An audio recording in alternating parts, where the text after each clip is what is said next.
Aloy. I tried, but it's impossible. I don't think anything will convince her to go. We don't have a choice. Good luck.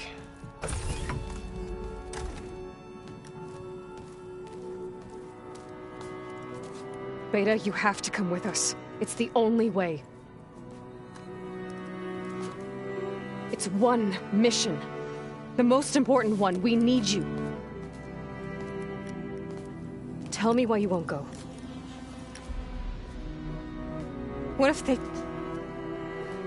if they take me back? Alone, in a cell again. Their slave. Forever. Varl and I will be at Gemini too. I'll protect you. As soon as we get Hephaestus, we'll come straight back here. The Zeniths aren't going to find us. You don't have to be afraid. No! You can't protect me. Nothing can protect me from them. I told you from the beginning, we'll never beat them. It's hopeless. Beta. Leave me alone! You don't understand!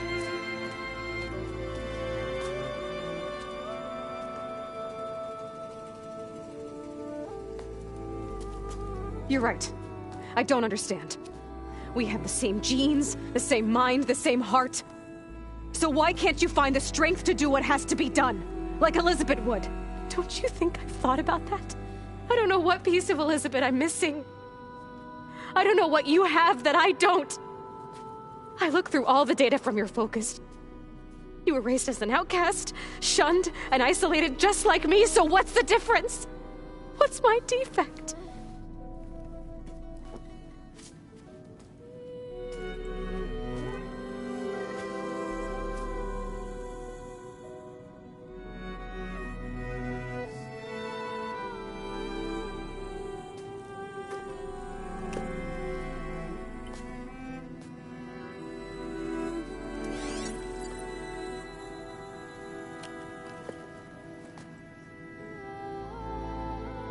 Beta,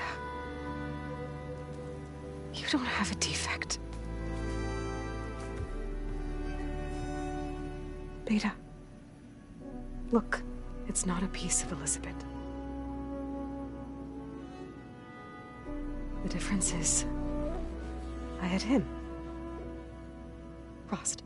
He raised you, trained you, but he was never warm or loving. The day he died, the day he gave you that charm, he was going to abandon you. He wanted me to embrace the tribe. But then he gave his life for mine. He loved me in his own way. And that was enough. What did it feel like?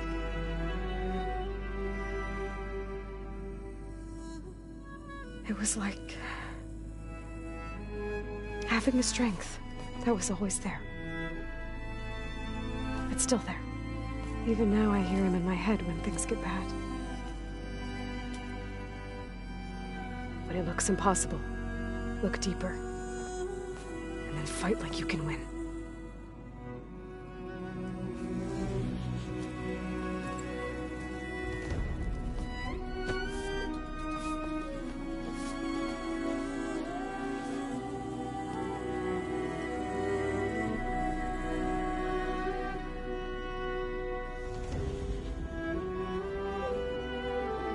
You don't have to go on the mission. We'll find another way.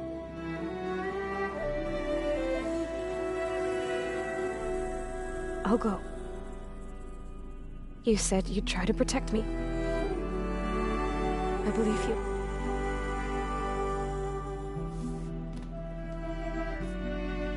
But you have have to promise me one thing. Yes, of course. If it goes bad,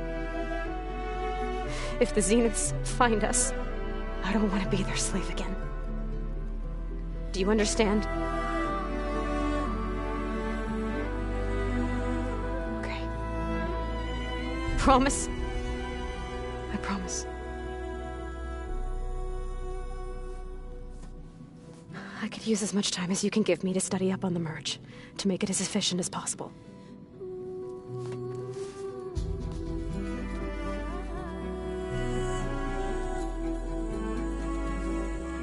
I'll be ready when you are. I swear.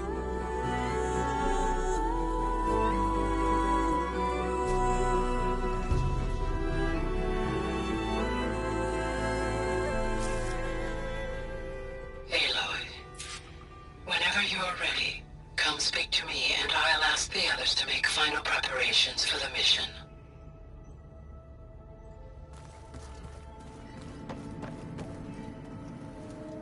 Hey, I just wanted to make sure you're okay. I am. Is there something you wanted to talk about?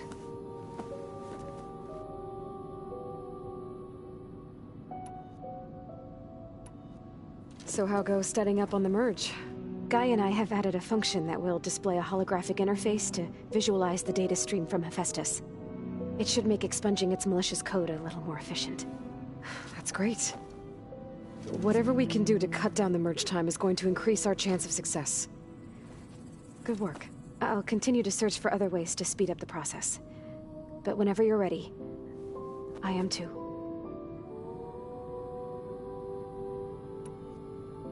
Have you had a chance to get to know everyone upstairs? Oh, a little. I haven't gone up there very often. But Varl comes down here sometimes to talk. At first I thought he only wanted to know about my productivity, but I think he actually wants to talk to me. I think he might even be a friend. Yeah, I think he is. Have you talked with anyone else in the base? Yes, although most of the time I talk to Gaia. Sometimes I even forget that she is an advanced AI. Whenever we have a discussion, she asks my opinion on the subject. I didn't expect that. That's all thanks to Elizabeth. She believed Gaia had to care, not just follow her programming orders. Yes and no. It was Elizabeth's directive, but Gaia thought for herself. Modified her own code. She became her own person. In a way, yes. So aside from Varl and Gaia, who else have you been talking to? Zoe told me how you met, after your escape from the Hades Proving Lab. I had no idea you were severely injured.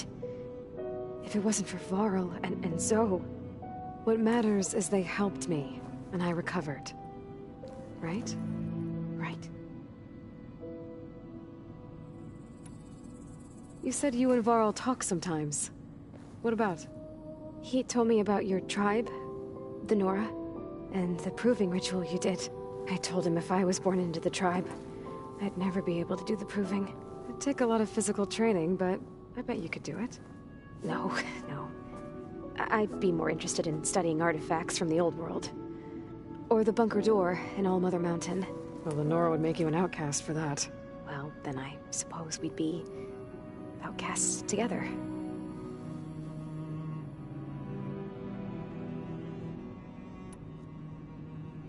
Alva's joined us. Have you two had a chance to talk? She told me she's not allowed to access a lot of the data her people have. Similar to the restrictions I had in my training interface.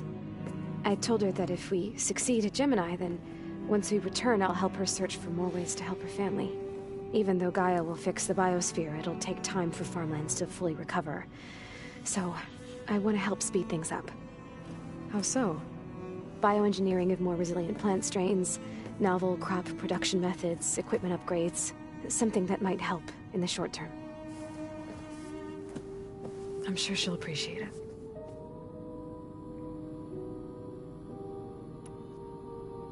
So when you talk to the others, are you calling them over the Focus? No, they'll come down here to visit. Like Erend. He's funny. But loud. I wish I could show him the media portal and the data channel. I think he would like the sports hollows. There was one where two people would criticize each other before wrestling to see who was stronger. It was bizarre and violent, but I think Erend would enjoy it. Yeah, you're right. I bet he would. Talk to you later, Beta. Bye, Aloy.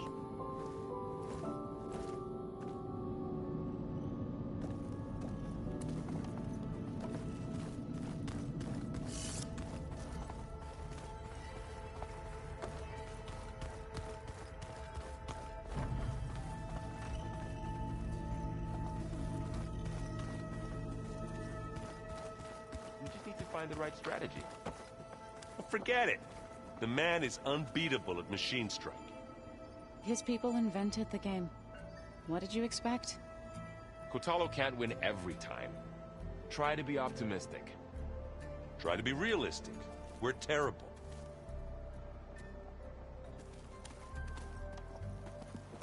Hey, I thought I'd check in before leaving for Gemini. Are you sure we shouldn't be checking up on you? Whatever went on between you and Beta sounded intense. Not that I'm judging. Forge knows all the screws flew loose every time Mercer and I fought. I think we'll be fine from now on. I'm glad to hear it. After we get Hephaestus, we'll be taking the fight to the Zeniths. So, no more reading.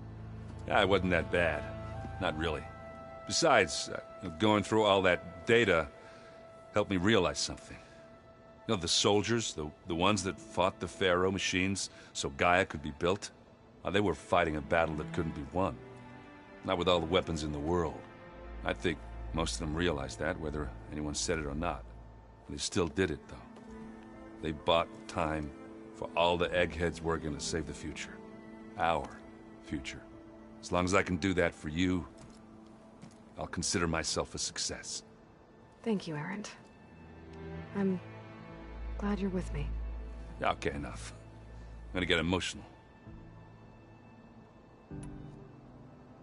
Anybody take you up on that ale you brought yet? Zoe can't stand the smell of it. I tried Alva, but I don't think she knows what taking a break means. And I'm not putting Varl anywhere near that stuff after that victory party in Meridian. What about Kotallo? Now there's a man that can hold his liquor. Pretty sure we downed half a keg. We had a good chat, I think. I should go. Same here. I got a date with a cauldron to prepare for.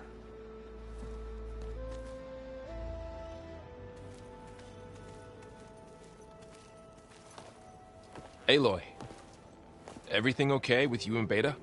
It sounded like you guys had a, lively conversation. We just had a lot to talk about. Does this mean she's coming with us to Gemini? It does. I hope you're ready to rein in the most stubborn AI of all time. That's what all this was for, wasn't it? Hephaestus won't go down quietly. Hephaestus is just a program that's lost its way. We are fighting for our survival. I can always call upon the goddess if you're nervous. Funny.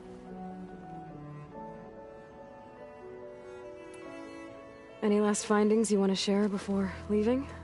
Not really. Though I've reached a decision. Oh? When we put Gaia together, I want to return to the Nora. Spread what I've learned. You think they'll listen to you? In time, I believe so.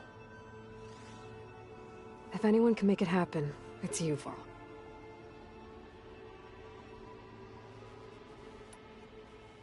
What will you and Zoe do if you go back to the Embrace? I hope she'll come with me. At least for a while. And I'll go with her to Plainsong too. She'll probably want to talk to her people about all this as well. We'll figure it out. I know you will. How does everyone seem to you? Anxious, but ready. I heard Kotallo ask for Alva's help with his pulse generator. And I know he's been helping her with a few fighting techniques, just in case. I hope they aren't needed. Like I said, just in case.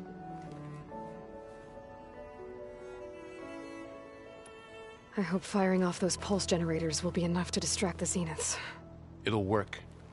It has to. Always optimistic, huh? Nah, just stubborn. It's a good quality to have when dealing with you. Yeah, right. You were right, you know, about keeping Rost's memories buried. I guess part of me thought he was holding me back, because he wanted me to be a Nora. But the truth is, he gave me a lot. And I took him for granted. He was a good man. He raised you well. I'm glad you're coming with me, Varl. Sure there's no urge to run off alone in there somewhere? No more running.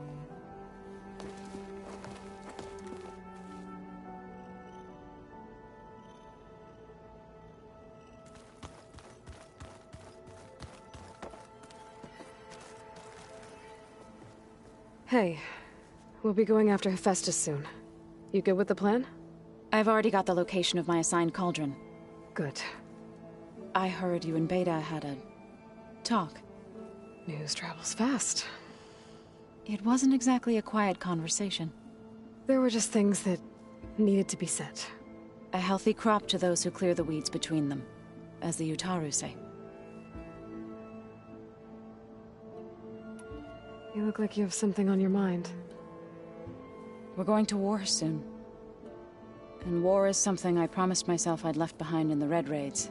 But the more of your data I go through, every voice I hear, every word I read from our ancient past, it makes me realize just how much life was given so that ours could flourish.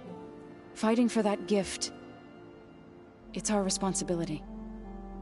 If we fail, it was all for naught. Helps to know you're not alone. For a moment there, you sounded like Varl. I don't know what you're talking about. I should go. As soon as you intend to leave for Gemini, You'll hear about it.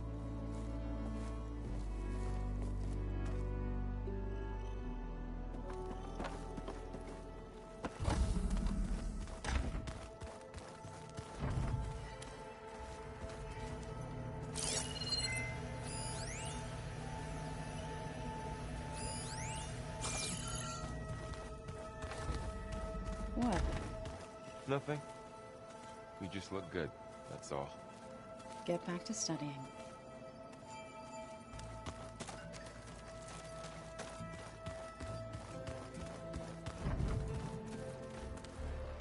I hope I'm not interrupting. Not at all. I was just studying the pulse generator schematics. The ones Gaia and Beta built. The craftsmanship is remarkable. Is everything all right? It sounded like there was an issue with Beta and the mission. Not anymore. We just needed to talk some things through. To understand one another is to embrace truth. Oh, and if you have a moment, there's something I could use your help with.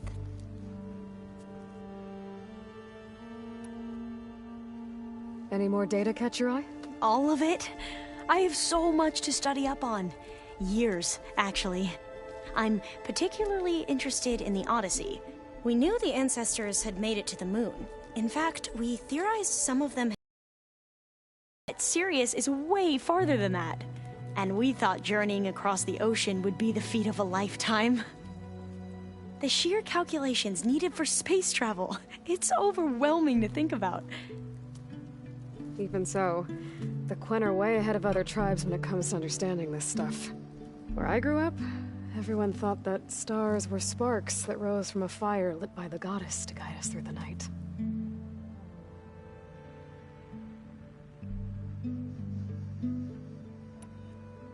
Have you spoken with Zoe at all? A little bit, but I did hear her singing with Varl not too long ago. I don't think they noticed. Zoe seemed so free when she did it. Like every emotion she had was taking flight in song. And she looked happier because of it. I felt so dull and nervous in comparison. You should ask So to teach you sometime. About Utaru music. Maybe. If you need anything before heading out to the Cauldrons. You have nothing to worry about.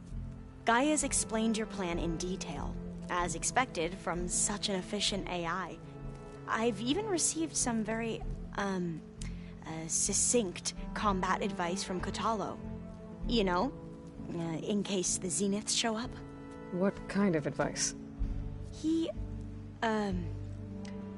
told me to run. For now. We'll even the odds soon enough.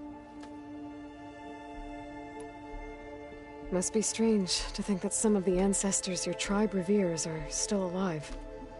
And here on Earth, right now. Yeah, it is. Part of me's curious to know who else besides Eric Visser might be among them. Maybe Nikita Arand? We call her the Spark. The legacy tells us she brought unlimited energy to the old ones. Or Sung Jiao, whom we call the Healer. It is said she found new ways to extend the ancestors' lifespans. But my curiosity fades when I think of how different our view of Visser was compared to the reality that you experienced. Perhaps it is better not to know. I should go. Make sure you talk to Gaia if you have any questions about the pulse generators. May your path lead to truth.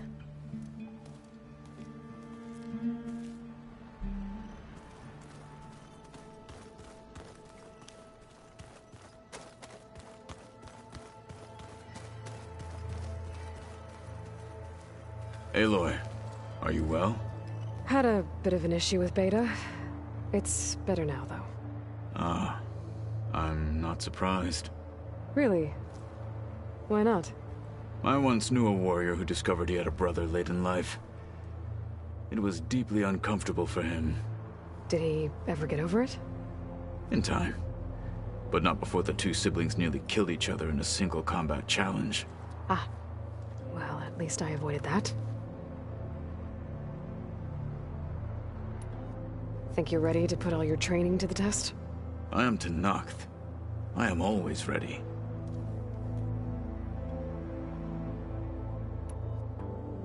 You nervous about the mission ahead? If I live, it will be in victory. If I die, it will be in battle. What matters most is that you achieve your objective. I'll do my best. I should go get ready. I await your orders.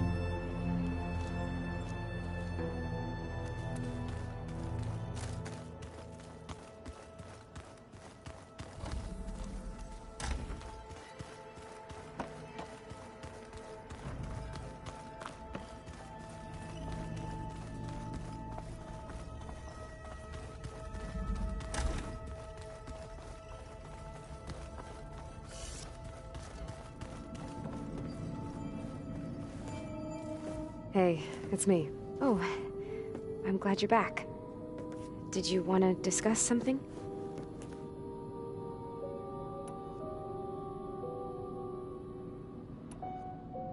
So you know about the extinction signal? It was speculation, but the only logical conclusion why Gaia suddenly self-destructed after operating efficiently for centuries. Gaia would have only undertaken such a desperate course of action if it had detected a threat to life on Earth that was more dangerous than ceasing function altogether. I should have realized that she would also order the recreation of Elizabeth Sobek to rebuild her. Her plan almost failed. If I hadn't stumbled upon a focus as a kid, things would have been a lot different.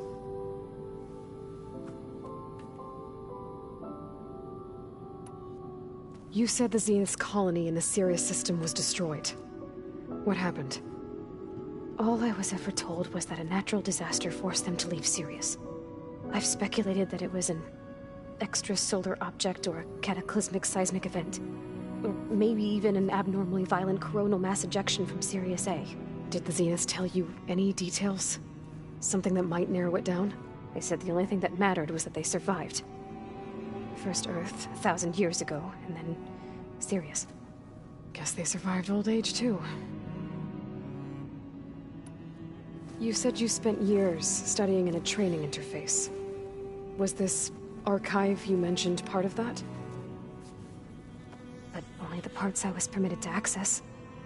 Aristotle and Aspasia, the avatars of the Archive, would assign me learning modules and evaluate my progress. Wait, those names. They were designed to be the virtual guides for the Apollo database, before Ted Faro purged it. The Zeniths have a copy. So it still exists. And you got to learn from it. Only what was deemed pertinent to the mission. If I requested information outside of my parameters, my tutors would deny it. To have all that knowledge, just out of reach. Must have been frustrating. A little.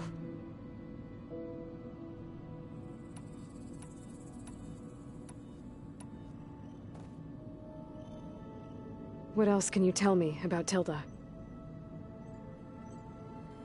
She liked to talk about her paintings. What about herself? Did she ever talk about her life on Earth, how she joined the Zeniths, something like that? She never said much about herself, and she hated it when I asked too many questions. But I think, back on Earth, she was an expert programmer, given that she built a data channel the other Zeniths couldn't detect. Is there anything else about her that we might be able to use to our advantage? She was the first real person who ever bothered to speak to me. I wasn't really assessing her for strengths and weaknesses.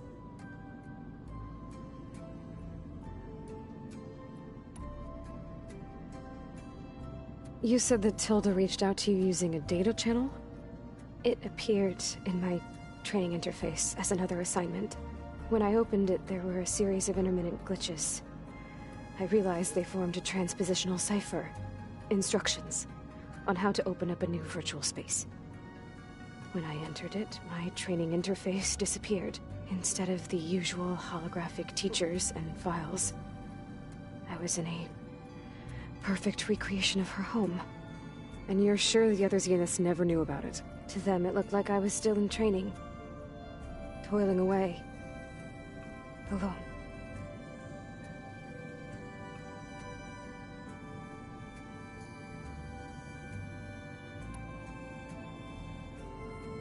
So this secret virtual space looked like a house with an ocean view? I could see whitecaps and hear waves crashing on rocks below. And there were gulls crying outside.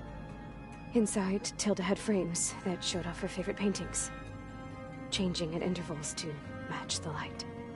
There was an armchair she liked. She'd sit there and gaze outside while I looked through her things. We spent hours in that house. I never wanted to leave.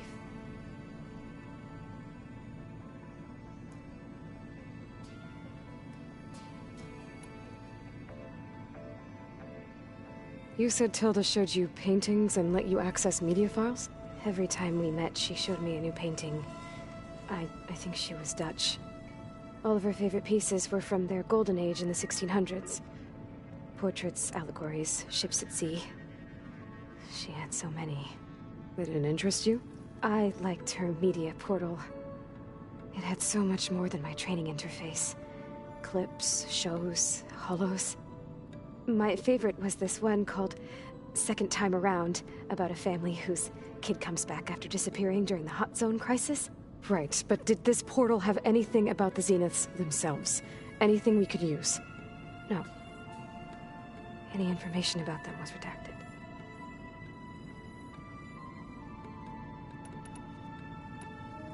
I'll be going now. Okay. I'll be right here.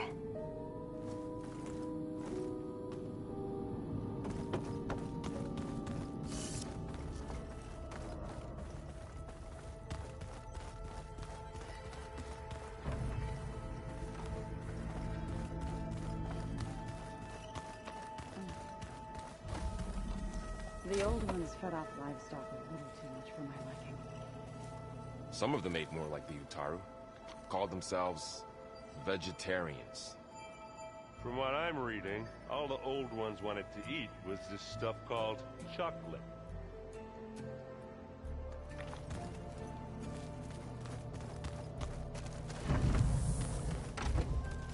All this time, I've been so focused.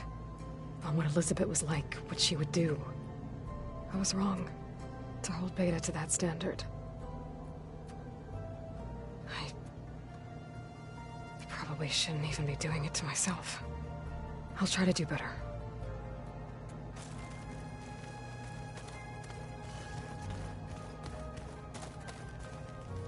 So much of who I am is because of Rost. Even now, he's still teaching me. And he'd probably scold me for taking so long to learn the lesson.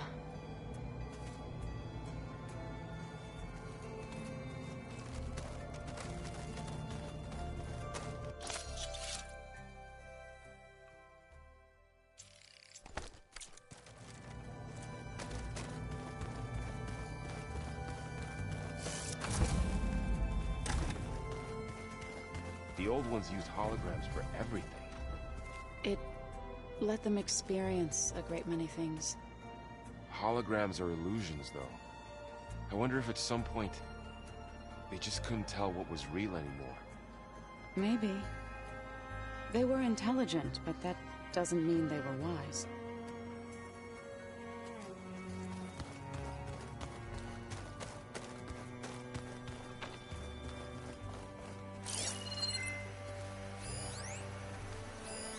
Looks like an artifact from Thebes. A tomb for Ted Faro and the CO. What a pair. What's in this sneaky little directory?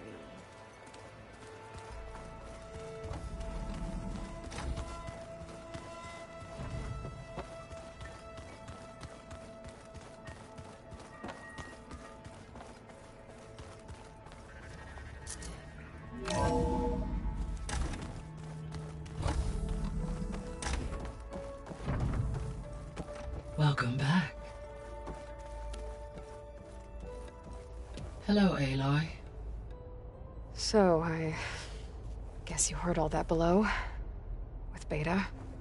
Yes. I am continuously impressed by the complexity of human relationships. Despite the unpleasant circumstances that led to your quarrel, I am pleased to see you have both found an agreeable resolution. Well, two heads are better than one, right? Yes, I believe so. Are you ready to depart for Cauldron Gemini? Or we can continue our conversation, if you like.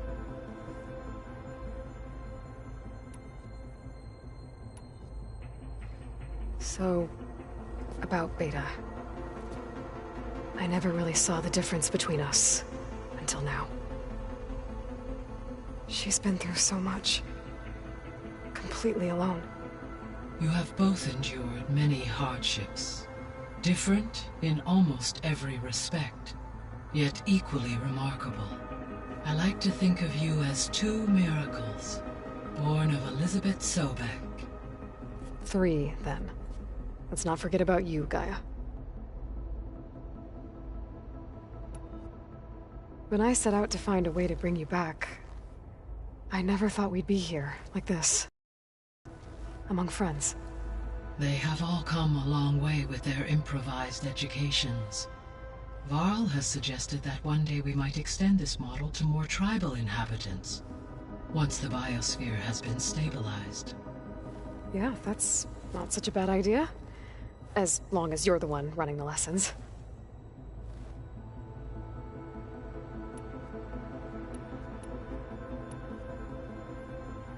Gaia? What was Elizabeth like? Her presence is interwoven with my memories. The moment I came online, she was there. We exchanged greetings, names, then set to our task. It was the first of many conversations.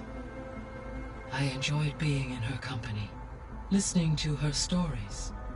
She was my creator, my guide. Your friend? Yes. When I reviewed the data on your focus, I was saddened to learn of her fate. Though I am glad she made it home. I deeply wish she did not have to be alone. She was okay with that. She gave all of herself. Did all that she could. Thanks, Gaia. So what will happen to this place while we're at Gemini? All systems within this facility will continue to operate. As Minerva will no longer be masking this location, the facility will be exposed to detection. Though without my presence, it is unlikely to attract attention. Let's hope so.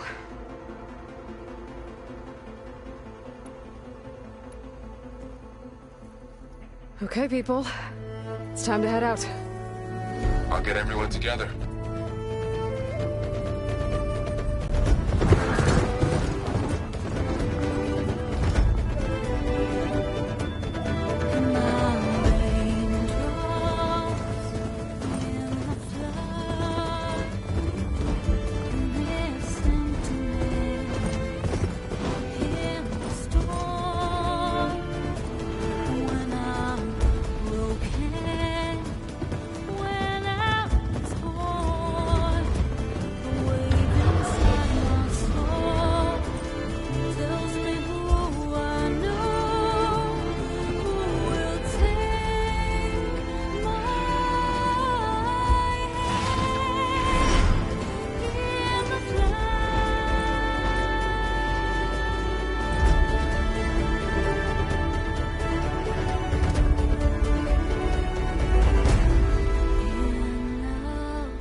Connections in place. Booting up. Beta, Aloy. I am fully installed on this core and ready to connect to the Cauldron network. It's good to hear your voice.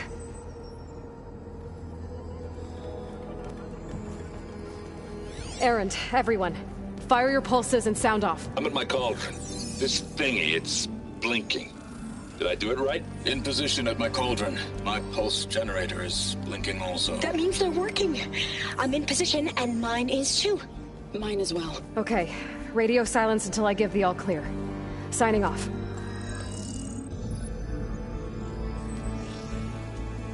Gaia, let's cage the beast. Connecting to the Cauldron network now. Elizabeth Sobek, Alpha Prime, activating Omega clearance.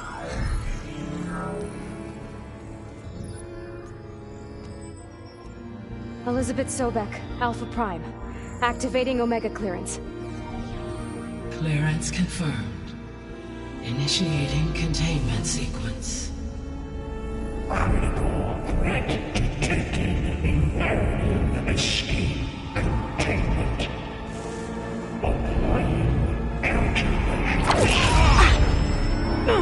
Lock it down! Terminating external connections. It's working! It's got nowhere to go! Capture imminent. Initiating contingency 13F. Wait, what's that? Malware detected. Attempting to compensate.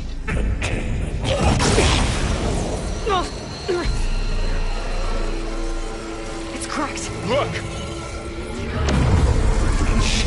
Activating engaging autonomous defenses. Directive neutralize. That means machines are on their way.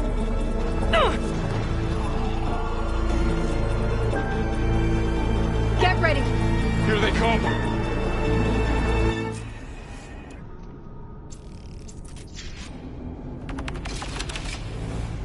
Varl, stay here. Protect Beta.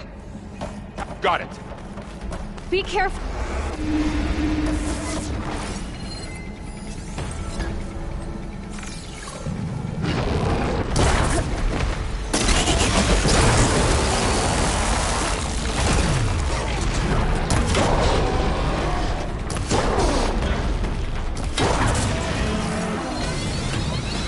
Stay back!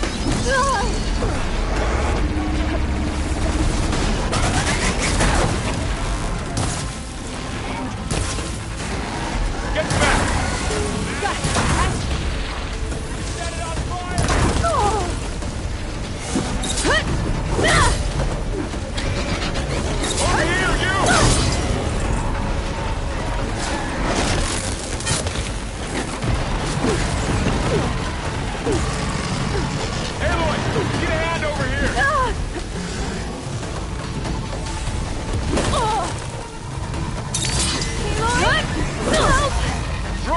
from Beta!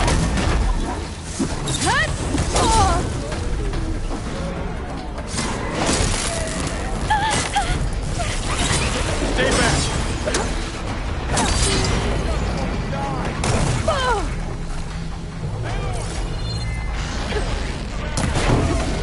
Get back!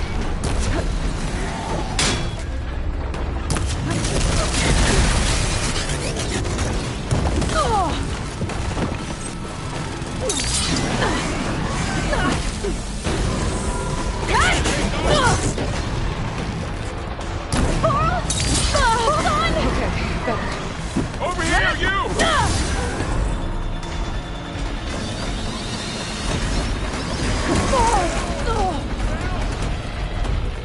Aloy! Need a hand over here!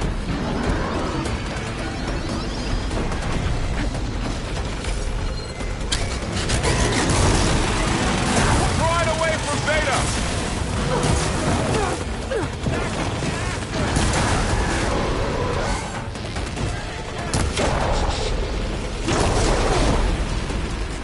Stay back!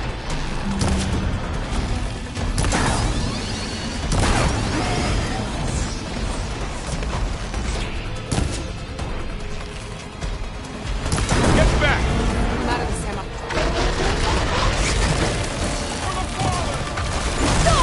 Where's Lacey, Aloy? Over here, you!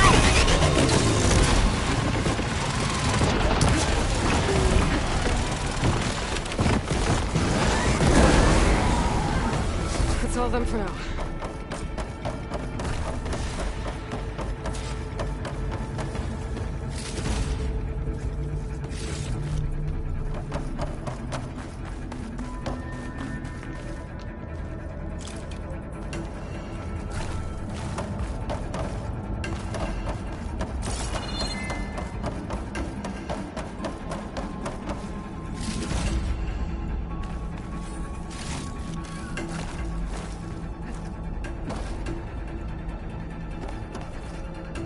You two okay? Still breathing. Aloy, Hephaestus can't escape, but it must have fled. Deeper into the facility. I'll drive it back here. I'll get the cracked core fixed in the meantime. Keep her safe, Varl. On my life.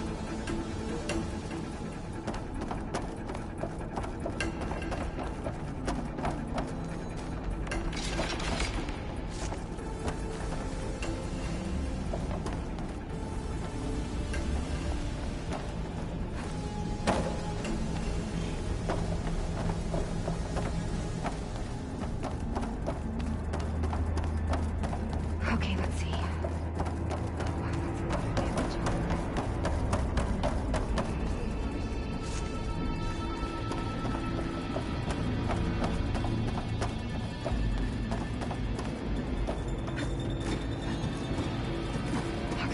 I gotta chase after Hephaestus. Force it out of wherever it's hiding. Make it retreat to the core.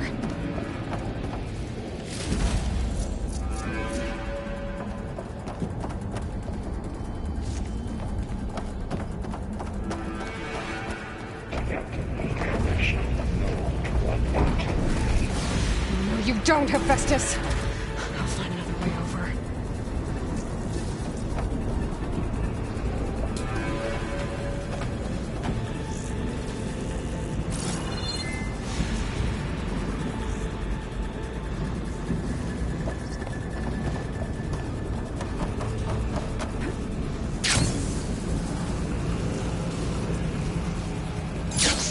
Aloy, I'm patched into your focus feed. You should know there is a huge power draw coming from the gas chamber. Thanks for the heads up. I'm almost there.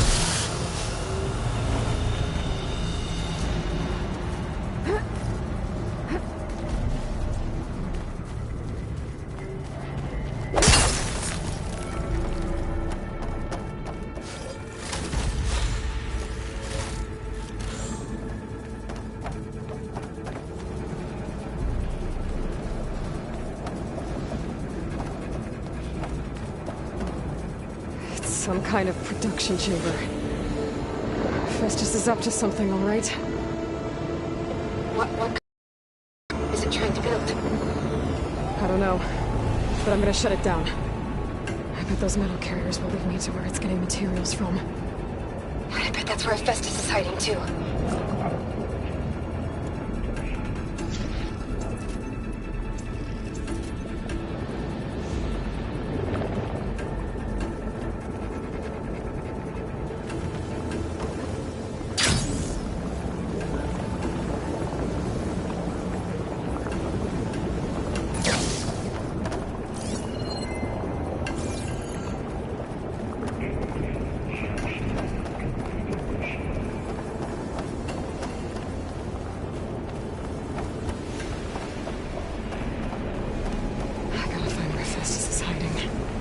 Looks like there are a couple of ways I could go.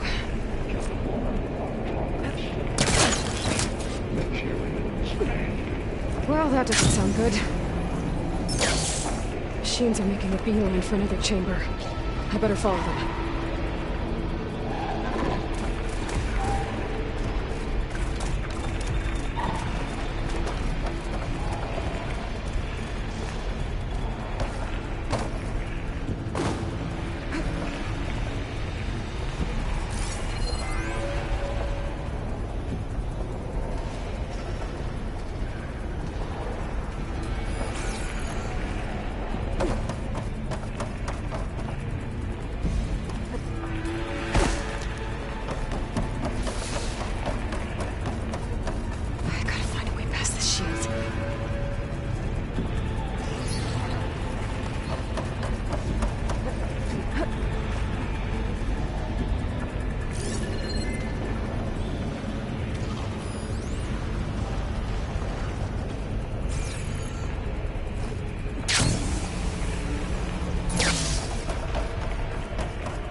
There has to be a way to get past this shield.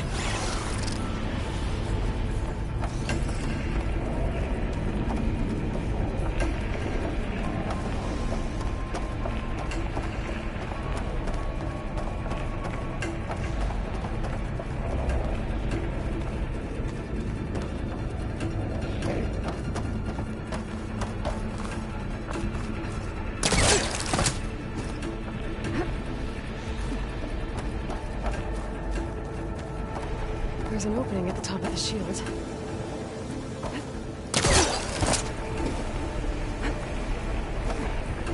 Aloy, I've managed to rewire most of the components in the core, but the energy processor's cracked. Without a way to fabricate another, there's no way I can fix it. Okay, let me think. What if you bypass the processor? Connect it to the power node. I think that could work. I think it could. I should be able to catch a ride on one of those metal carriers.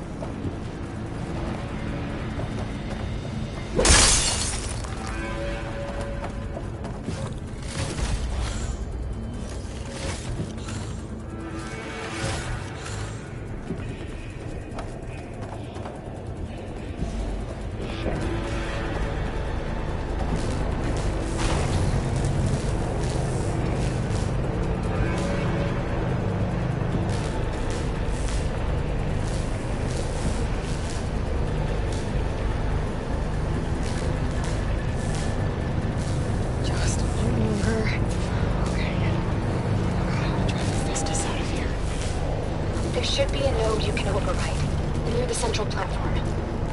Thanks. I should deal with these machines first.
resistance.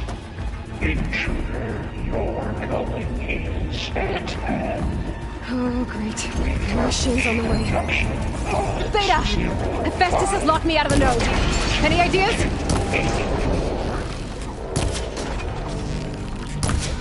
I'll see what I can do.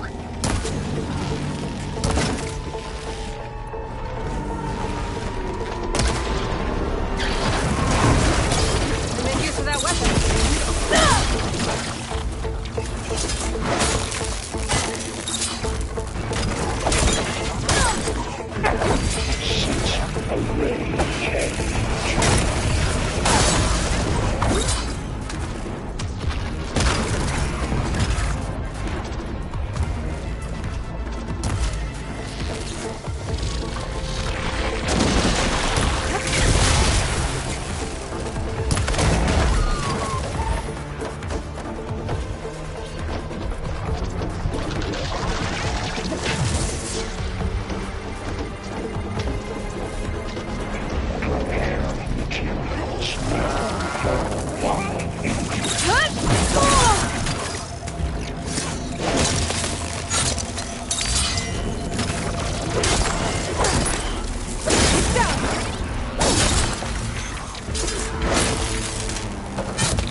Got them all.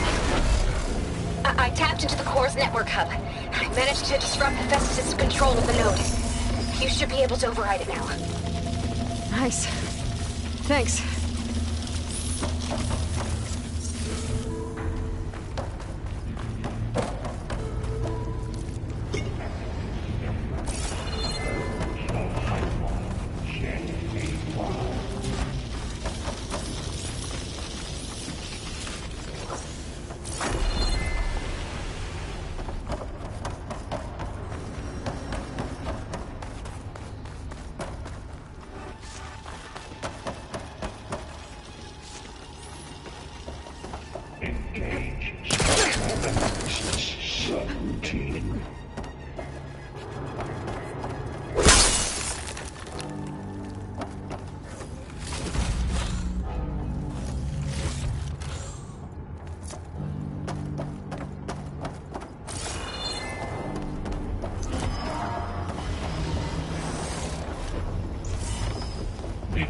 Extraction protocol alpha.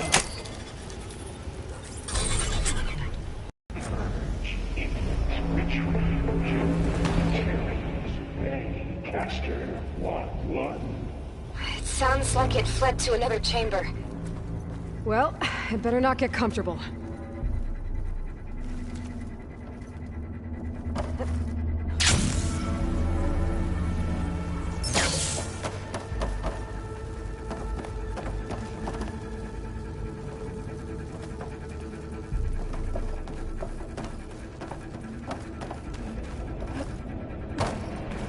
Energy containment fail-safes for Ronan. Great. Festus covered the floor with lightning. I gotta find a way over it. Aloy! More machines keep coming! Please tell me you're getting close! I'm working on it. I've been smashing through a lot of machines on my side, too. I guess Aaron's missing out! Anyway, I'm making progress on the bypass, but I need something to hold the cycling module together. Maybe a ligament from one of the machine carcasses? Right? Or some luminous braiding. And you could reinforce it with a conversion cylinder. For increased connectivity! I think we can do this, Aloy!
Over the shield.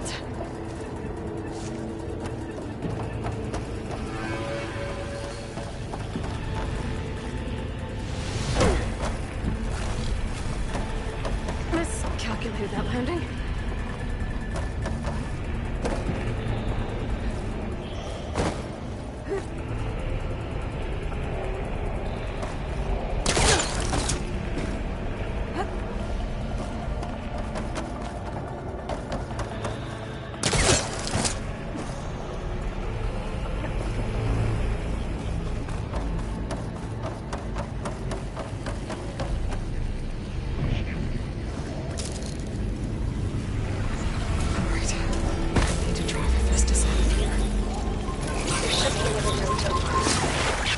Got it.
Oh, here we go again. That doesn't sound good. I'll try to get your access back.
Node access restored. Now you can override it. Good work. You did the heavy lifting. 059284. Purge imminent. Retreat to construction bay 1. Okay. Festus is running out of places to hide. Aloy? I just registered a huge energy surge back in the production chamber. Something big is happening. Here too. Everything's glowing. The machine that Festus was building. It must have finished it. It's powerful, whatever it is. I'm almost done with the core repairs. Should we come to you? Maybe I could distract the machine if... No, Beta. Just stay where you are, okay? Handling the machine's my job. Okay. Be safe. This cloud should hide me for a while.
Repair Cauldron Tau. You are a violation, but no.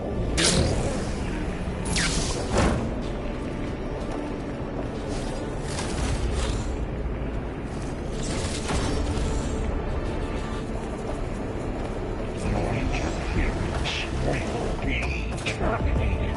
Deploying priority unit S Mark 1. Get it first. Screens on its legs as well. I think it's charging up.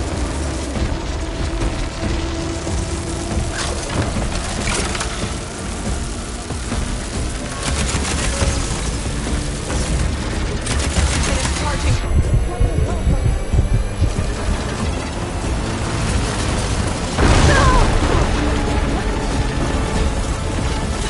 You got plasma. It's gonna explode any second.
done!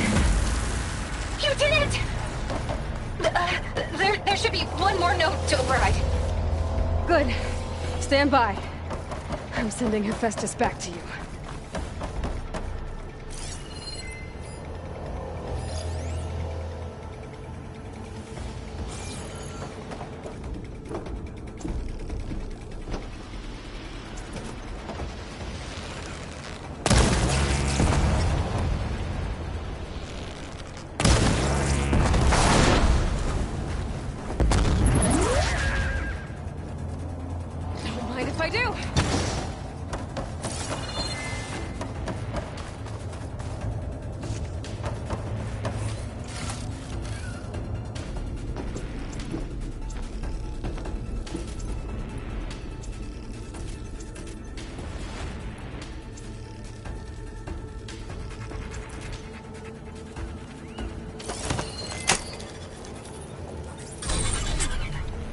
No more hiding, Hephaestus!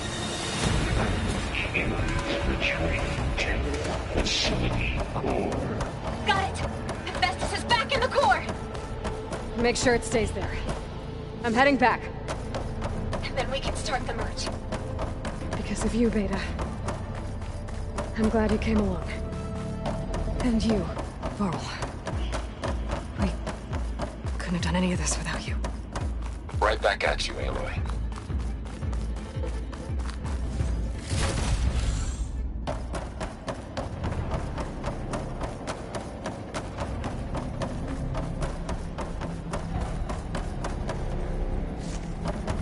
Find some of my stash later.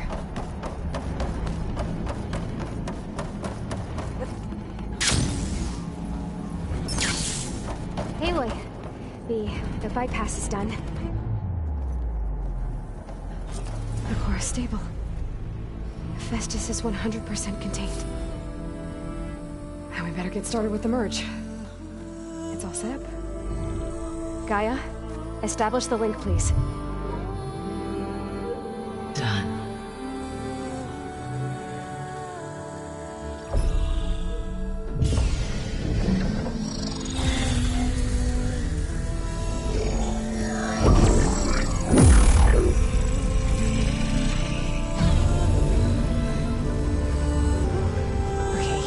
To complete the merge, we need to excise Hephaestus' malicious code.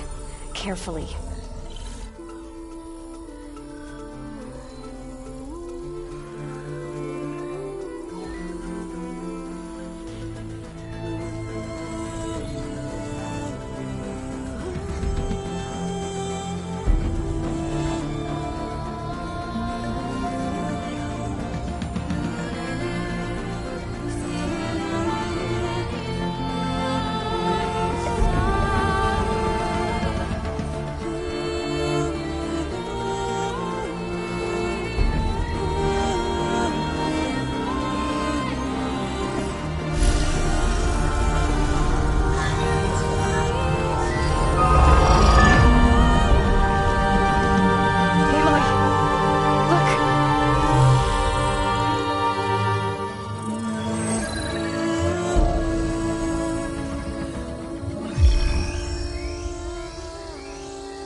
Redundant copy. You cost us quite a lot of time.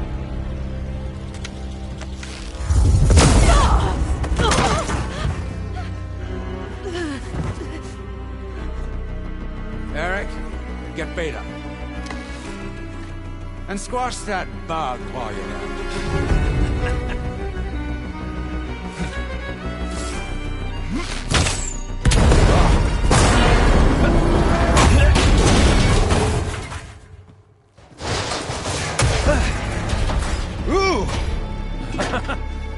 Get behind me.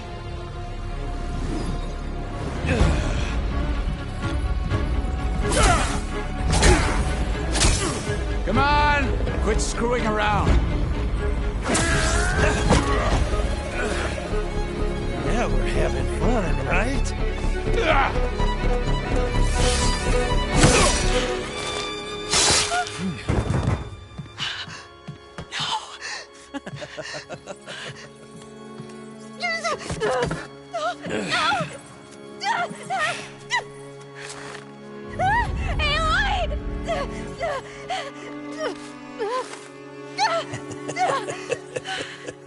Finally. Tilda, get Gaia and Hephaestus ready for transport. Tilda! I failed. Hush. All is not lost. Tilda! What the hell are you doing? Stop her! I can't even see her!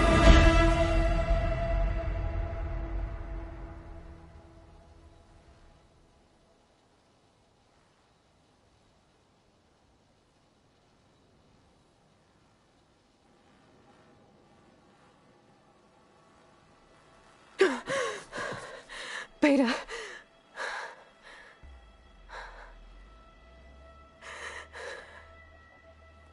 Varl.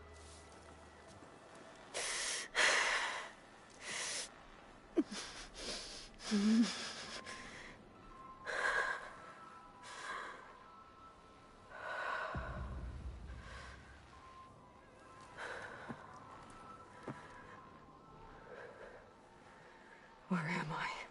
Ah, you're awake. You took quite a hit when Gerard attacked you. I imagine you must still be in a great deal of pain. I can assure you that we are safe. The others can't detect us here. You mean the other Zeniths? You must be Tilda. I wasn't sure if Beta would have told you about me. Where is she? Alive. And while she isn't where she wants to be, not in urgent danger. We must discuss how to get her back, of course, after you've shaken off the cobwebs. When you're ready, take the stairs down the hall and come see me. In the meantime, I'll make breakfast. Breakfast? Okay.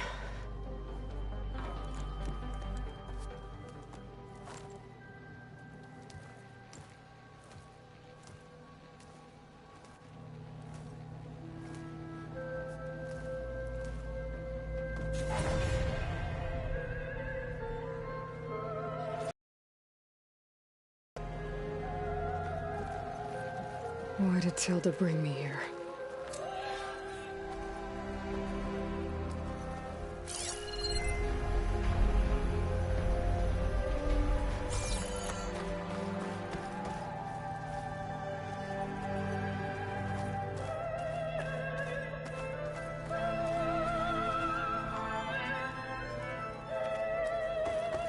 What was all this for? Some kind of survival bunker?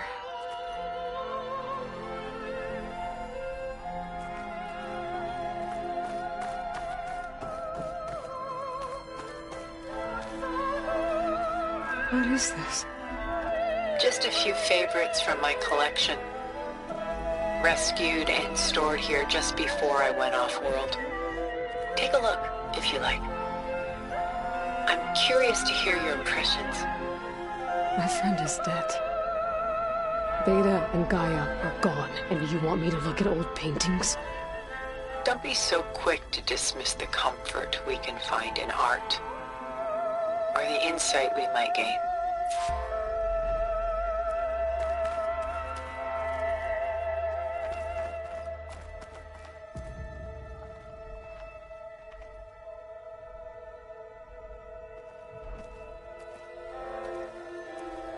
My favorite pairing on the left is Woman Reading a Letter by Vermeer, a true master.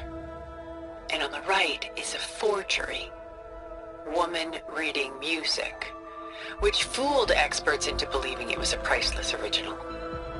Early in my career, I became fascinated with such deceptions. Eventually, I developed scanning software that could detect fakes with unparalleled accuracy. Is that how you made enough money to buy your way onto the Odyssey? Oh no. I made my real fortune later. Why do you keep the forgery? I've always enjoyed studying the two side by side. Both painters capture light, color, and perspective. But what makes one a masterpiece and the other simply an imitation? The forgery looks...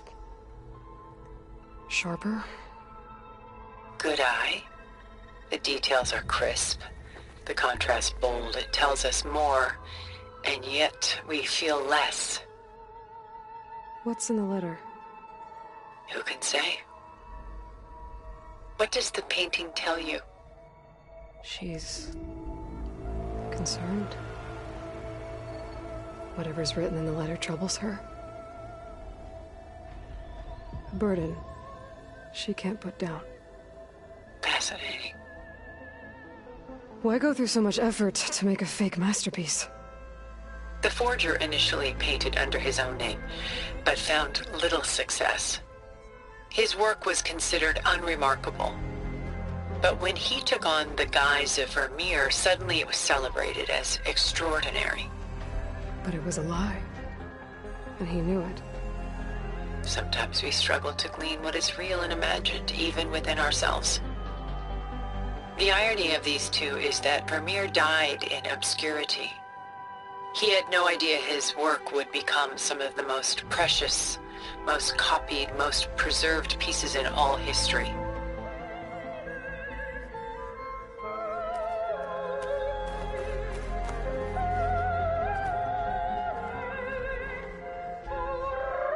Selene and Endymion.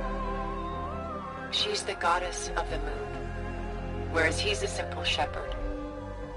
Beside her is the god of love, Cupid. So she's... sneaking up on him? More like visiting him in secret. The torch that Cupid bears represents Selene's undying infatuation with him. Though the two must remain apart, her love will forever burn. And why can't Selene and Endymion be together? Selene took a vow of chastity, promising to never take a lover. So when she fell in love with Endymion, she could only visit him at night while he slept. But then wouldn't she be breaking that vow? Think of it as a forbidden love. Though circumstance keeps them apart, still they find a way to come together, however briefly. Aren't Selene and Endymion cold? Perhaps we should move on to another piece. Shall we move on?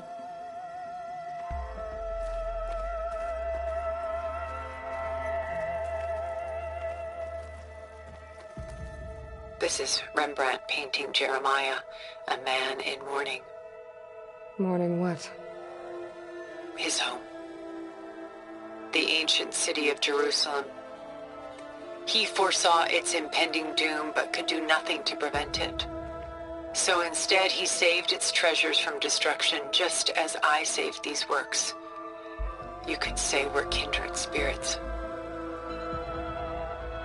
About Jeremiah. If he knew his home would be destroyed, why didn't he save the people? Why save those relics? He tried, but no one would listen to his warning, so he saved what he could. But how did he know? He was a prophet. He saw an army invade and destroy the city in a vision. So it's more like he calculated which side would win a battle. What matters is that he was right in the end. If not for him, all those wonders would have been lost forever. At least this way, some part of his world survived. You know what I like the most about this piece? Even though he's the sole survivor, his home in ruins, left with only the remnants of his world. The light keeps the shadows at bay. There's still hope. Precisely. Take as long as you like.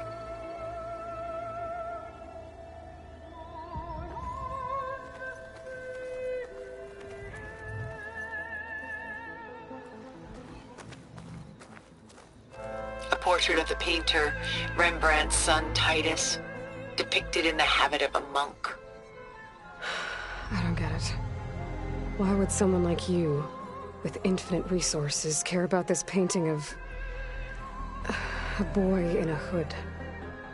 It's not the image itself, but the feeling it conveys. The face is bright and defined, but his eyes are downcast, heavy with misfortune. And the background seems to swallow all light. The painting is infused with a sense of loss. I guess I understand how the painter feels. Works of art such as these can often cause us to look inwards at our own lives. I'm sorry about your friend. Had I been able to intervene, I would have. But the risk of losing you as well was too great. Everything went by in a blur. I couldn't get to him. You know, long before holograms and focus recordings, people relied on art to memorialize their loved ones. Because of works like this painting, their lives are immortalized. Rembrandt had 4 children by his wife. All but Titus died shortly after she gave birth to them. She passed not long after that. Titus became the only family Rembrandt had. Which is why he painted him this way. Indeed. Then tragedy struck again. Disease claimed Titus at 26. It's almost as if Rembrandt painted the future, closing in on him. Rembrandt actually painted several portraits of Titus, but this one has always been my favorite. It's honest. What do you mean? In others, Titus was portrayed in brighter, livelier states, but here, Rembrandt allows himself to express his true feelings. Sorrow, fear, hope, love. Laid bare on canvas for all time. I see this one resonates deeply with you.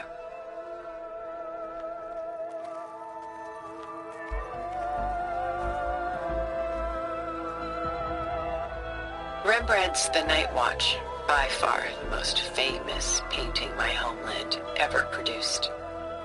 It was commissioned to honor a militia made up of influential citizens. I guess you must have been an influential citizen. In my day. But not as influential as you've been in this new world.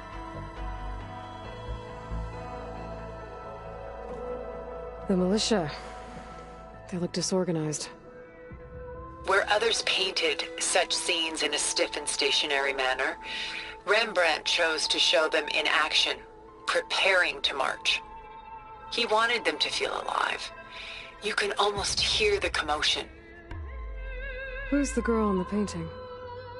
She's a strange one, isn't she? Bathed in light, though no one is paying attention to her. Many believe she's a symbol of the militia. A physical manifestation of their spirit, if you will. But she's not real? What's real in a painting? She's meant to represent the militia's virtue and victory. But I like to think they underestimate her. She looks as if she's seen something. What does she know? What secrets does she keep? There's so much detail to take in, isn't there?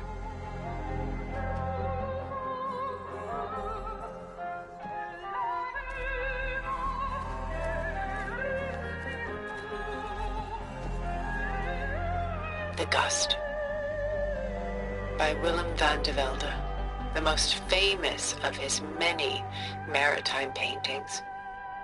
A ship crossing into the unknown. I guess you're familiar with that. Indeed, which is why I appreciate this composition in particular. Though waves and wind threaten to destroy the ship, it perseveres, clinging to the light even as darkness closes in all around it. Where is the ship going? To a faraway land, most likely. My ancestors used ships like these to explore the world, sometimes at great cost. What were they looking for? Anything of value. They were traders willing to face unknown dangers to make their fortunes. But no matter how far they went, they always turned their home.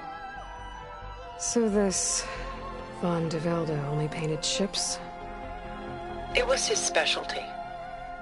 Following in the footsteps of his father, Willem the Elder. The two had quite a journey of their own, taking them all the way to the court of a foreign kingdom. Did they ever come home? No, but eventually their lives' work did. Take your time.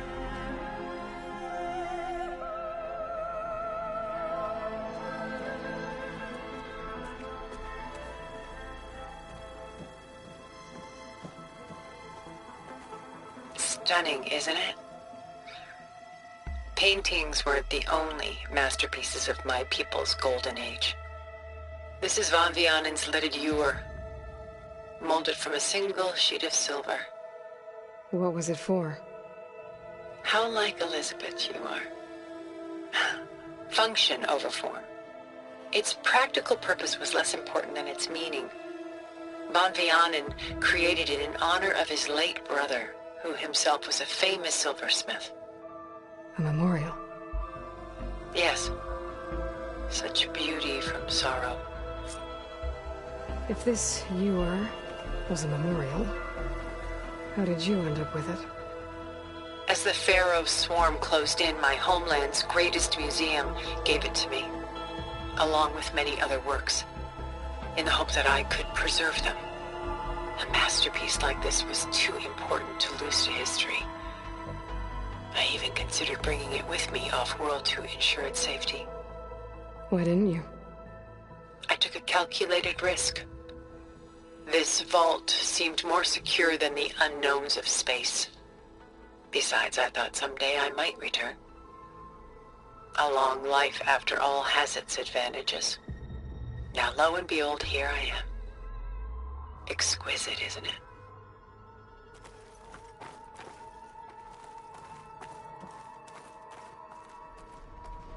She's pulling out her own hair.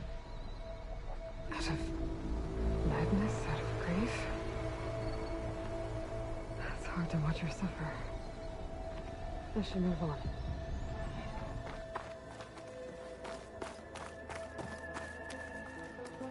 A lot of weight on his shoulders. I know the feeling. I should move on.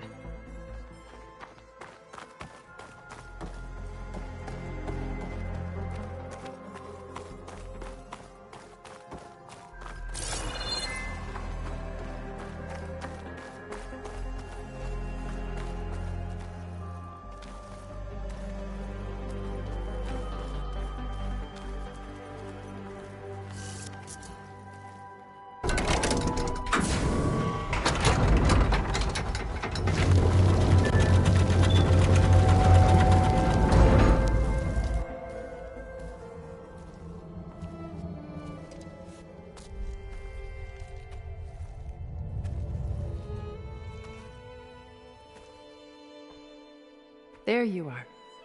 Feeling better? How did you find us? At the Cauldron? And what did you do to everyone right before I passed out? All business, I see. Well, suffice it to say we were keeping a very close eye on Hephaestus, knowing we would need it at some point.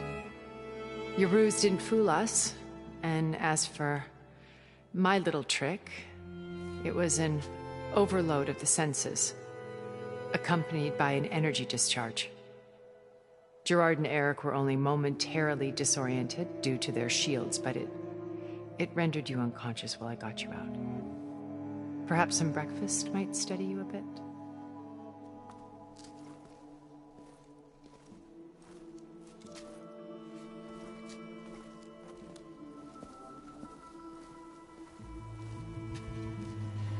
This was your house. The one you recreated for Beta, in the data channel you shared. How perceptive of you. Please, this way. After everything your people have done, you think I'm just gonna sit down and have a chat with you? They're not my people. They never were, and especially not now. You shot off into space with them, and lived with them for 1,000 years. before coming back. So what made you suddenly turn on them? Quite simply, this. My old focus. You repaired it? But that means you've seen... incredible things. What you've accomplished in 2 decades of life.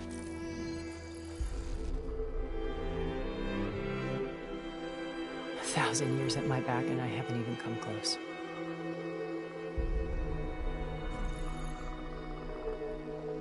I'm sorry if I invaded your privacy, but I had to. In order to understand. To be enlightened. You truly are Elizabeth's blood. With her drive, her sense of mission, her integrity. Watching all this shamed me for the company that I've kept. Having seen it, all I want is to help you. Even if it means stopping your friends? Especially so. Please, sit down.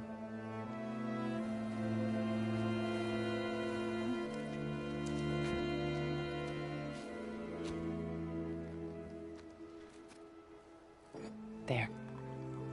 That's better. Now, we must recover Beta and Gaia at all costs. By now, you must know that Gerard intends to use Gaia to reboot the Earth's biosphere. Remaking this world to specifications that would only suit us immortals. This process will kill every living thing on the planet. He calls it a clean install. Not if I stop him first. Not if we do.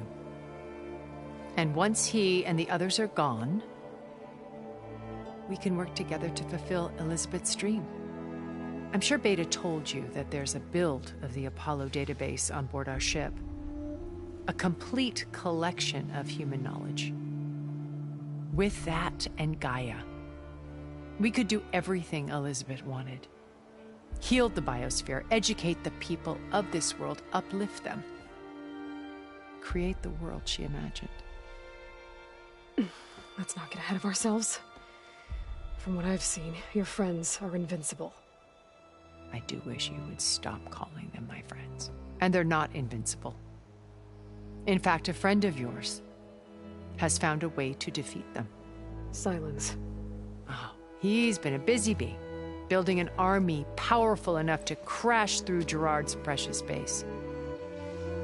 Regalla and her rebels. Even now she's preparing a final march on the Tenakth capital.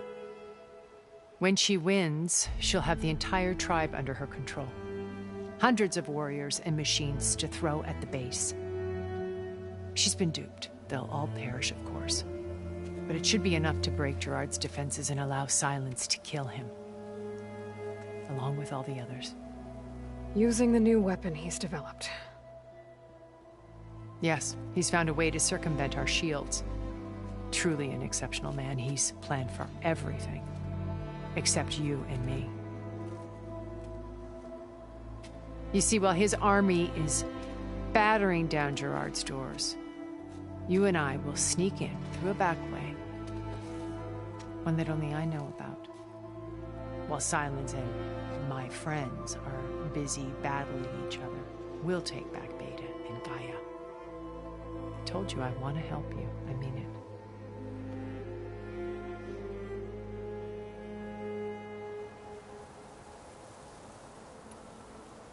My old focus. How did you find it, let alone repair it? When we encountered you at the Hades Proving Lab, Gerard saw you as a redundancy. I knew better. You were a revelation. After your dramatic escape, bravo, by the way. Gerard and Eric assumed you were dead and gave up the hunt. I wasn't so sure. When the others were busy, I returned to the lab and searched for any trace of you. That's when I found this little treasure. Not easy to repair, but certainly worth the effort. As I watched your life unfold, you were like a splash of color on a worn canvas. What Liz was, and more. Did you show it to the others? Of course not. It was your actions that inspired me to defy them. It's worth noting that if I hadn't found it and watched its contents, I wouldn't have known to save you at the Cauldron. You'd be dead. So I should be grateful? If you like.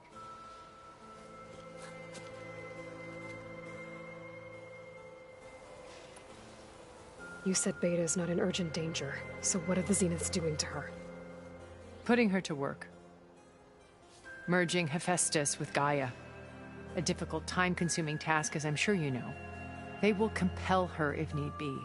But her life is not in danger. She's the only one who can do it. Because you people made her to be nothing but a tool. Gerard's idea, not mine. They always viewed me with suspicion when I attempted any form of kindness towards her. That's why I created the Data Channel. A virtual place where we could speak in peace.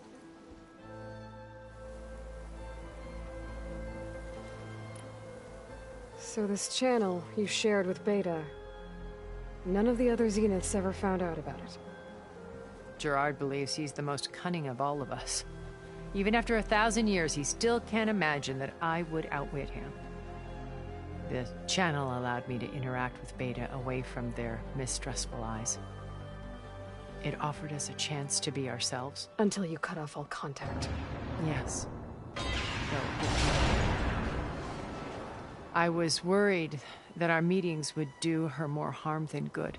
Well, she felt like you tossed her aside. I was afraid the others would find out and punish her. She may not have had the comforts of friendship anymore, but at least I ensured she was safe. I know it seems harsh, but you must believe that her well-being has always been paramount to me.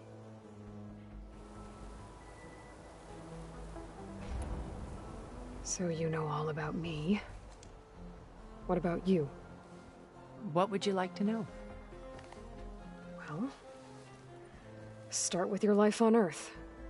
When I was 8, terrorists flooded my home city. Thousands drowned, my parents included. I was one of the few who survived. My guardian sent me to boarding school. Among my peers, I was the strange girl, the orphan to be avoided. All because of circumstances beyond my control. Oh. So we're a lot alike, huh? Aren't we? You were an outcast. But you didn't let that stop you from getting what you needed. Neither did I. I climbed my way out of desolation and used my wits to build a fortune. First, from the technical analysis of art and the detection of forgeries. Profitable expertise in those days. But as it turned out, the software I developed was even more useful for counterintelligence. From there, it was only a short step to gathering extremely valuable intelligence on my own. You were a spy? More like a service one could turn to for information. I had to remain anonymous, of course, to protect my privacy. But despite that anonymity, Far Zenith inevitably sought me out.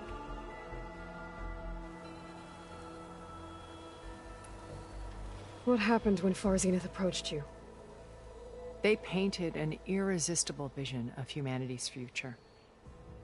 One where we need not fear illness or death, where we explored the furthest reaches of the stars and thrived. It was only later that I realized that they only intended to bequeath this future to the rich and powerful. By the time I finally figured it out, the walls were closing in, Pharaoh's machines were devouring the Earth. So I accepted Far Zenith's invitation to a birth on the Odyssey. I wanted Liz to come, but she had nobler plans, as you well know.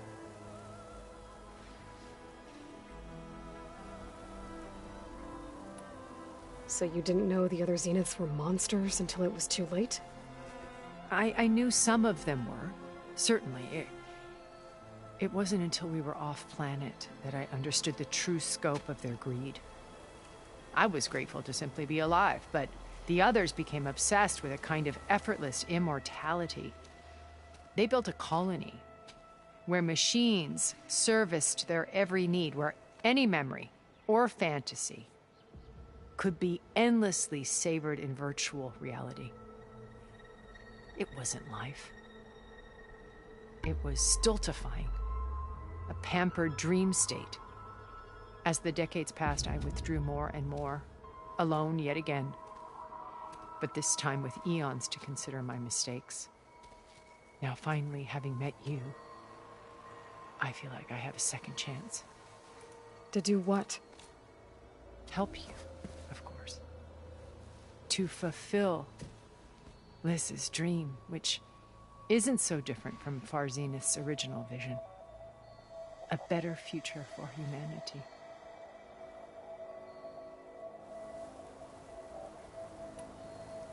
Why did you make the data channel look like this place? I built this house as a shelter to weather any storm. A safe place. Not just for me, but for the art stored below. Cultural artifacts of incalculable value. Truly some of the greatest achievements of human civilization. And you wanted Beta to see them? Yes.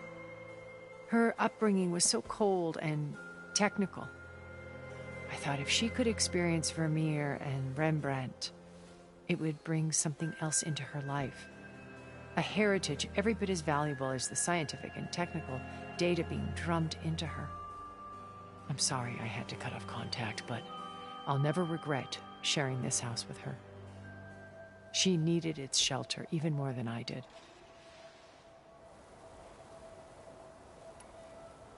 Beta told me your colony was destroyed. That you came back to Earth because you had nowhere else to go. It's true. After we reached our destination, a planet in the Sirius star system, we spent decades building a new home.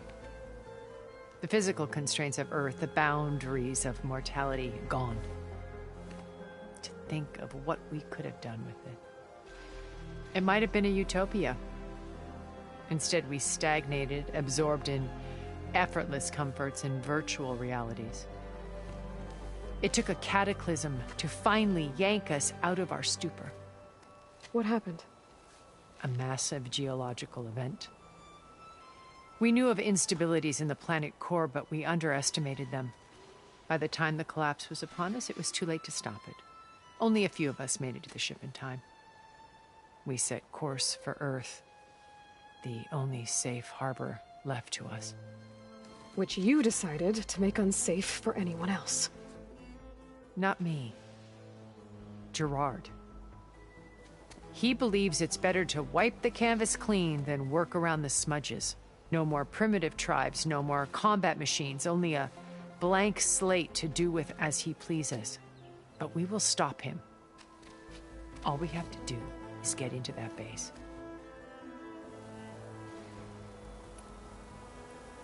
What exactly is your plan to sneak into the Zenith base? We will make use of a lesson I learned from an early age. Always know your exits. In this case, a place where Gerard's new construction meets the ancient foundation, a passage that only I can access. When Silence flings his army at the base, we will enter through this back door, bypassing most of the fighting. The distraction will provide us with a window in which to rescue Beta and Gaia. Once we're inside the base, where will we find Beta and Gaia? Here in the command center.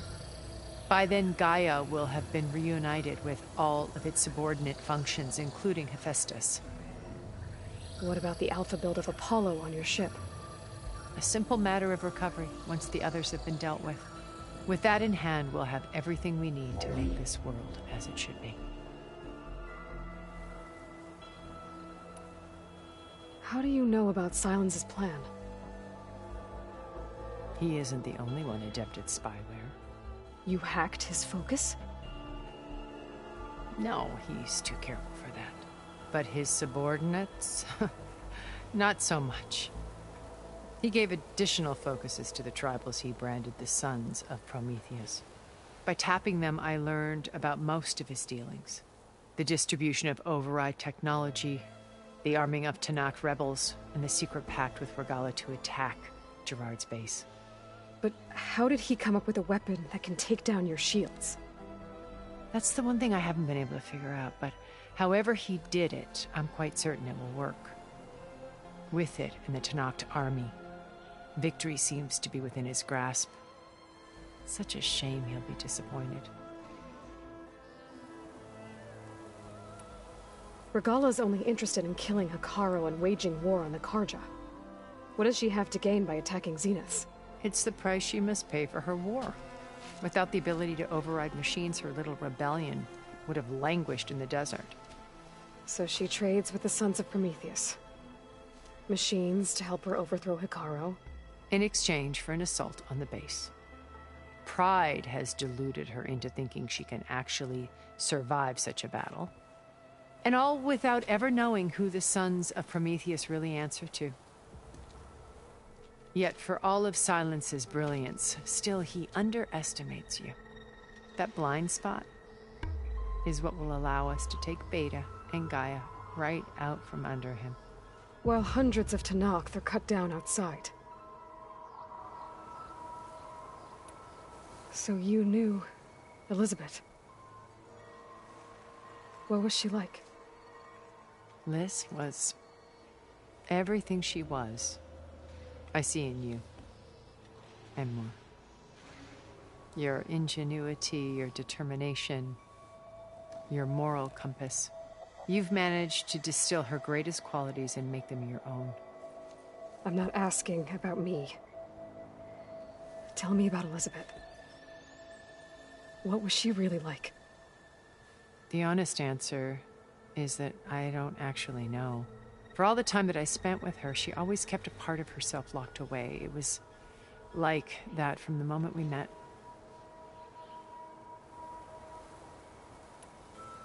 So when you met Elizabeth, she was what? Distant? Aloof? Not aloof. Not exactly. It was a summit in Paris about machine learning. A touchy subject in those days. Because regulatory authorities were just starting to clamp down on AIs. Liz gave the keynote address. She had already achieved great renown for her work in automated environmental reclamation. But in her address, she was just starting to imagine the next step. An AI-driven system that wouldn't just act on its programming, but actually take responsibility for its sphere of influence. To care about life. Not just follow orders. Revolutionary stuff. I was fascinated. And I wanted to meet her for a long time. I watched her after her talk. She had spoken with such moral authority, such empathy. But after that, she retreated. I could tell she felt uncomfortable with all of her admirers. It was as if giving the talk had cost her something. I didn't want to be a pest, so I planned my approach carefully.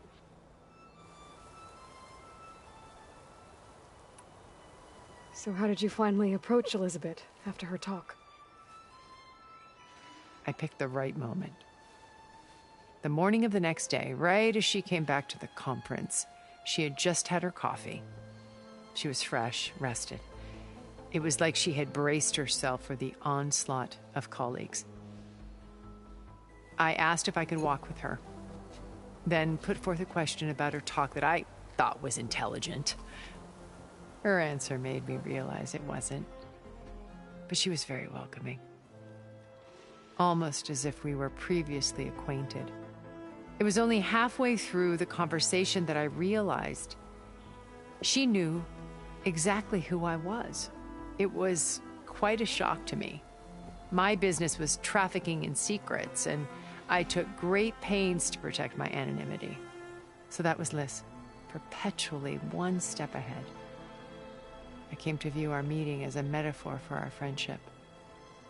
She always seemed to know me far better than I knew her. I guess I know the feeling.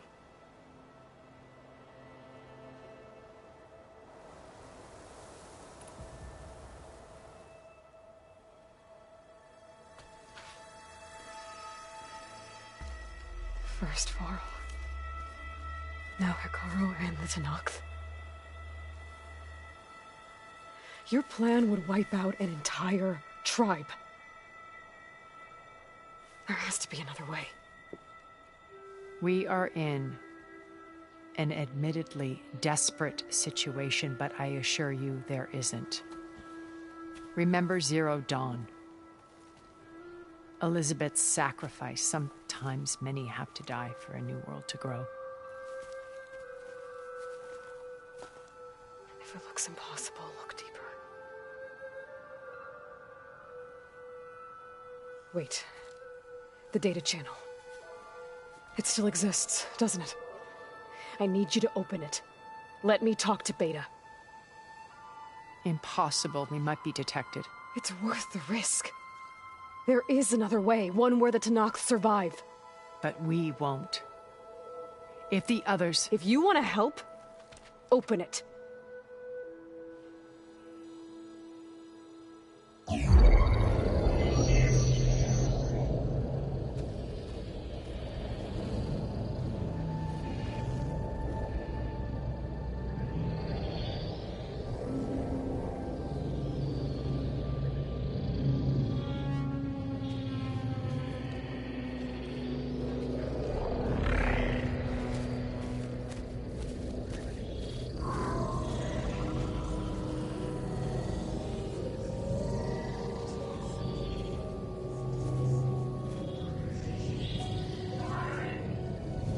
What are they doing to her?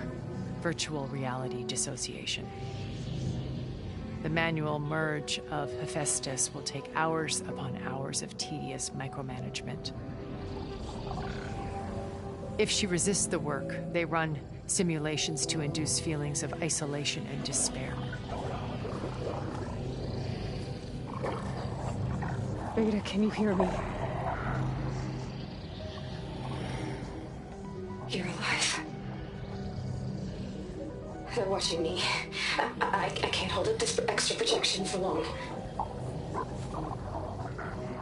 You should have killed me. No. No, look at me. I'm coming for you. I promise. Okay? I just need you to hold out a little while longer and work on the merge.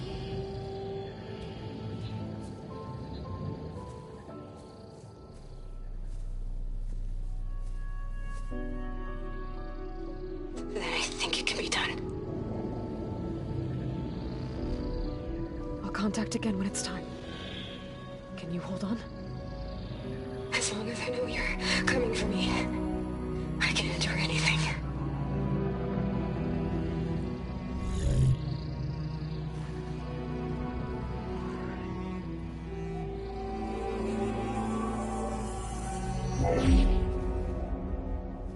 All right. I did as you asked. Now I think you need to tell me what you're planning. I'm going to take Sylens' army away. I don't need it. Only the weapon he made to penetrate your shields. And how do you propose to get it? Ask him nicely? Without Regalla and her rebels, he won't have a choice. We'll be his only option. Only option for what? What did you tell her? That is between me and my sister. Will be Sylens' only option for crashing that base. I'll tell you the rest later. But first, there are a couple of things I have to do. Oh. And what are those? Lay my friend to rest. And then I'm going to use the override that Beta gave me at Gemini to put an end to Regalla's rebellion. From the air. Wait. Since you insist on doing things your way, I know of something that will truly help you make a grand entrance with the Tenakth. The ancient Horus Titans still possess electromagnetic energy cells as part of their arsenal. Drop one of those on Regalla's army and they'll receive quite a surprise.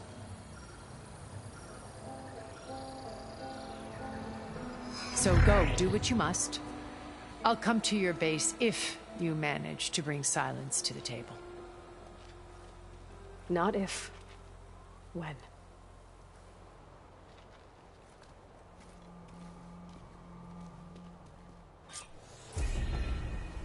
Erend, are you there? Aloy! Aloy, is that really you? Yeah, it's me. Where's everyone else? We're all... we're back at base. What happened? It might be easier to explain in person. I'll try to join you there when I can. Okay. We'll wait here for you. It's good to hear your voice, Aloy.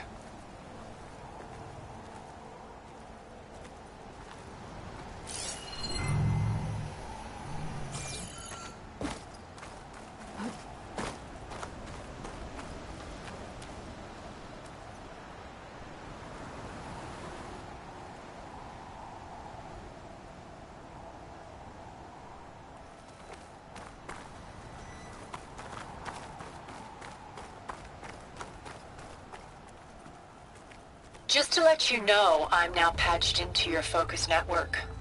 Great. I take it the other Zeniths can't hear us? Of course not. And they don't know about your base either, in case you were wondering.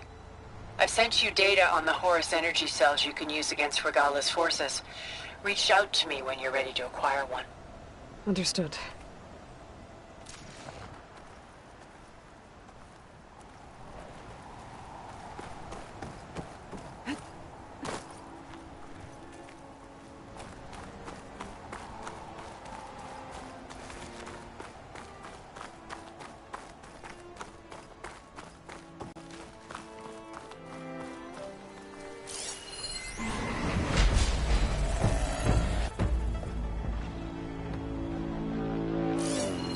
Acid'll do a lot of damage.